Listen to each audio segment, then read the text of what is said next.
nung mawala yung asawa ko, hindi lang siya yung nawala sa akin. Siguro, yun yung isa sa masasabi kong pinakamahirap sa parte ng pagiging isang byuda.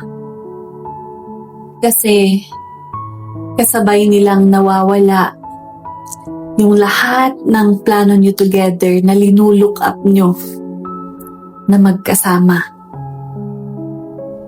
Kaya, pagkatapos nilang mawala, hindi mo na alam kung ano yung susunod na step na gagawin mo sa buhay mo.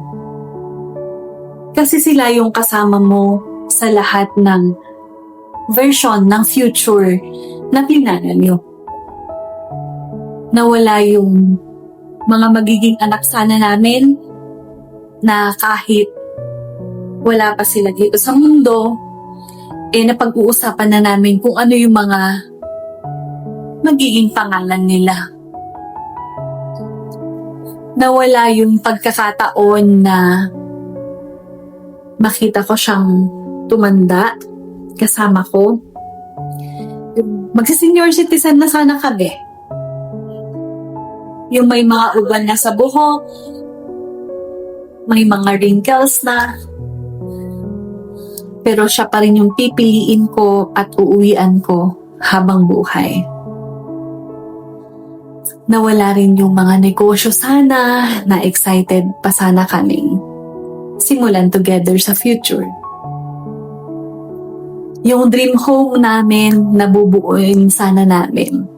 Yun yung laging pinag-uusapan namin na balang araw magkakaroon kami ng mga anak, magiging masaya kami bilang isang pamilya, palalakihin namin yung mga anak namin na may takot sa Diyos.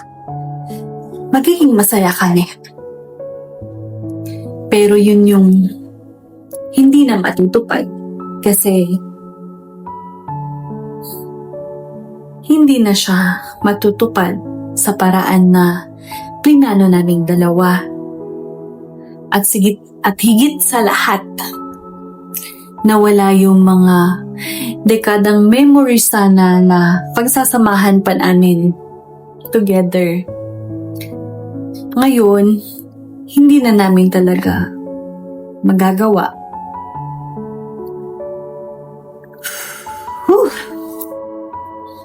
Kaya pala kapag nawalan ka ng asawa, hindi lang yung tao yung nawawala, kundi kasama ring mawawala yung buong future na akala mo makakasama mo sila